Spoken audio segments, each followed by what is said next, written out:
So let's go ahead and get into this final episode of Love and Marriage Huntsville. The episode opens up with Stormi and Courtney.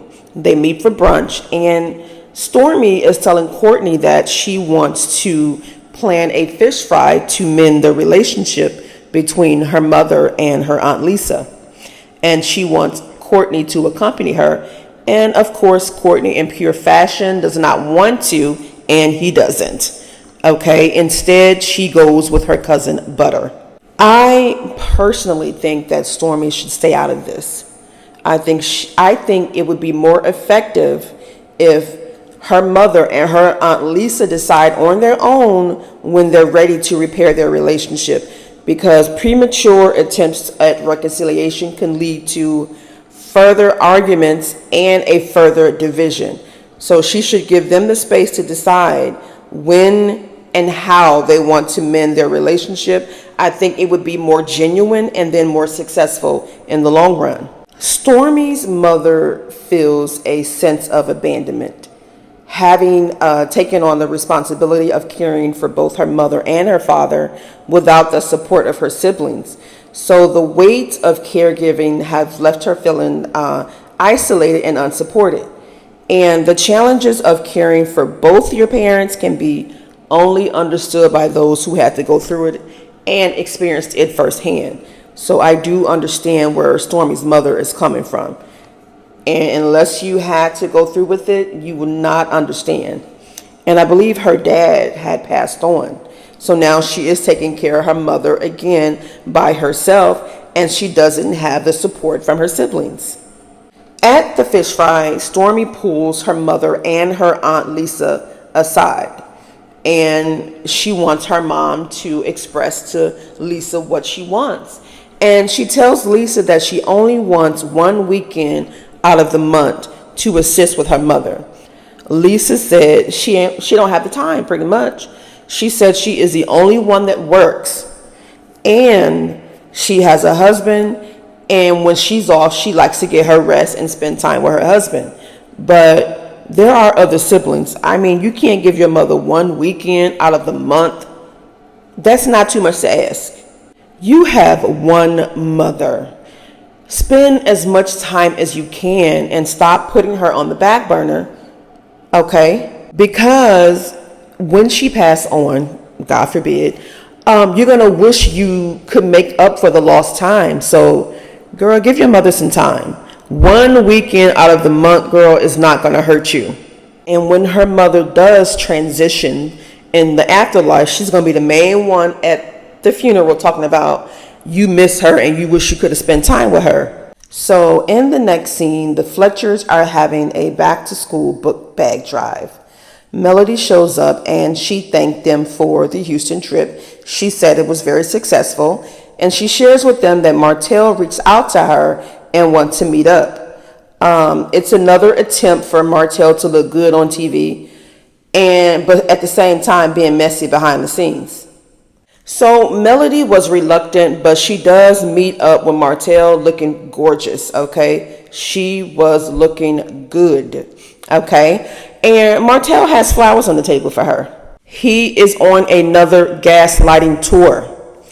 Martell is really putting on for the cameras. So he's making it seem like he and Melody are in a good place and that they talk often. And he gave her a fake apology for not protecting her and about having a side baby and his side relationship.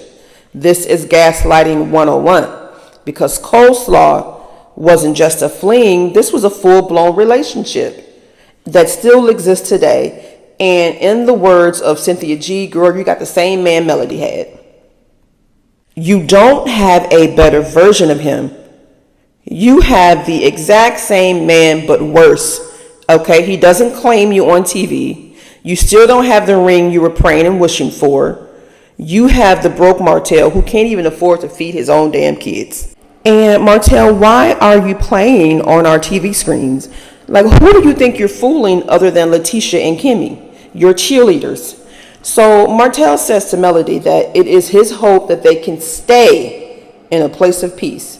How can you stay in a place of peace that never existed in the first place? How are you seeking peace despite having a history of being entangled in chaos. How, Martell? This is gaslighting at its finest. On the surface, Martell appears to be positive, but he's trying to manipulate Melody. And I put trying in all caps because he is as dumb as he looks if he thinks that he can run this game on Melody. You can run this on coleslaw, but this ain't gonna fly with Melody. So he's definitely creating a facade for peace without any real intentions. So Melody tells him straight up, there is no peace. You can't keep something that ain't there, Martell. So Martell pretends to want to know what will it take to get to a place of peace, and she says it's not gonna happen. And some people are thinking that Melody is still hurt and bitter, and that's exactly what Martell's intentions were. He wants to make her look bitter, hurt, and the angry black woman. The fact is, she simply is not falling for the games he's playing. He's asking for peace publicly, but in the background, he's an agent of chaos. He's taking her to court for her kids, lying about her having an affair, threatening to release intimacy tapes, and paying blogs to report things about her. Does this sound like a man who really seeks peace? No. Hell to the no. And I blame Carlos. I may be reaching, but I don't know. I just think Carlos don't really like Melody for real. And his intentions in this scene was to make Martell look mature, like he's trying to work on their relationship, and he wants Melody to look like the bitter baby mama or ex-wife. So I'm with Melody on this. Martell is playing these mind games. The same game he running on coleslaw. And Martell thinks that Melody can't forgive him from the past mistakes that he made, but the issue is the stuff that you're doing in the present. And I'll never forget that reunion where Carlos had more sympathy for Martell, as if he was the one hurt. This man had a crying fit on this reunion regarding Martell, but didn't show that same compassion towards Melody. At that point, I knew he don't like Melody. I don't even think he like women. I could be reaching, I don't know. And Carlos had an agenda to make Melody look bad, and it worked, because people are saying that she's angry and bitter and that she still wants Martell. If she wanted that man, she would have him. She does not want him. So he goes on to gaslight even further. He has on his wedding band that Melody had gave him when they were married, and she asks him, like, why are you wearing that wedding band? And he says that he's wearing it because she's wearing her old ring he bought her. And she said, you are a damn liar. You did not buy this ring. I bought this on my own. This man is something else. Like, you're going to sit there and lie with a straight face? And she was cracking me up with these facial expressions she was giving as he was steady lying. In the last episode, Nell Fletcher said that he was a narcissist, and I'm starting to agree. He does display narcissistic behavior. I'm not a therapist. I can't diagnose him, but he does have those traits. I have a whole book on narcissism, and he fits the description down to a T. And when they were sitting down at that table, at one point, it seemed as if Martell was about to cry. Now, was he still in his gaslighting role? Was he really feeling the aftermath of losing his family?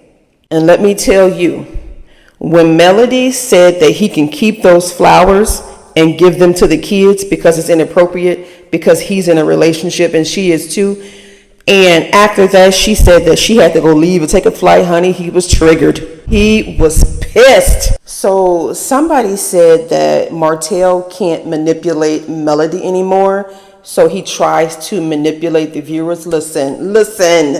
If that ain't the truth, I don't know what is. Like I said before, this man is putting on for the cameras. He wants to make himself look good. Okay, so moving on to Kimmi and Maurice. You guessed it. She talked about her libido, but not really. So they meet up for a red light special candlelight dinner. She has rose petals on the floor, and she gets teary-eyed, and she talks about how she lost her hair during chemotherapy, And she talked about the negative comments that she was receiving on social media regarding her hair loss. And she tells him that that isn't what he signed up for as a husband. Yes, he did. He signed up for better or for worse, so yes, he did.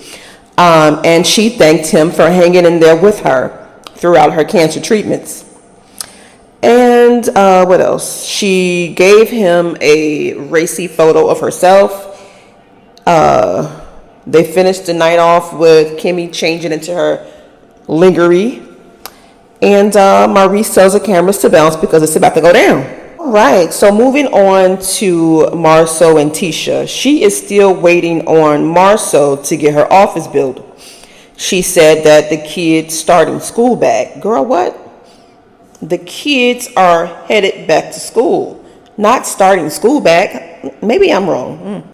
Marsau tells her that he has other projects that he's working on. He has 2 hotels, a gas station, and she said, well, you have a whole team for that. And he said that, I mean, it's true, but they're not on autopilot. He said a business that runs itself to the ground. Ooh. Now, I was confused here because he said that a business that runs into the ground, and she ought to know that because of the Canvas Beauty thing. Now, was he talking about Stormi when her company took a turn for the worse and had to shut down temporarily? Or was he talking about Latisha doing the copying and pasting of Stormi's shipping policy, which she claimed she had no parts of? Marsau just threw her under the bus. Latisha was the one working on that website. She was the one that copied and pasted that shipping instructions. There y'all have it. And then she has the audacity to own an office. If you're going to be plagiarizing, stealing people's ideas, you can do that in your bedroom on a laptop. You don't need a damn office. So then they go into this fake storyline about the fact that Marsau didn't trust her when she told him about taking that pregnancy test. Whole time she has a smirk on her face.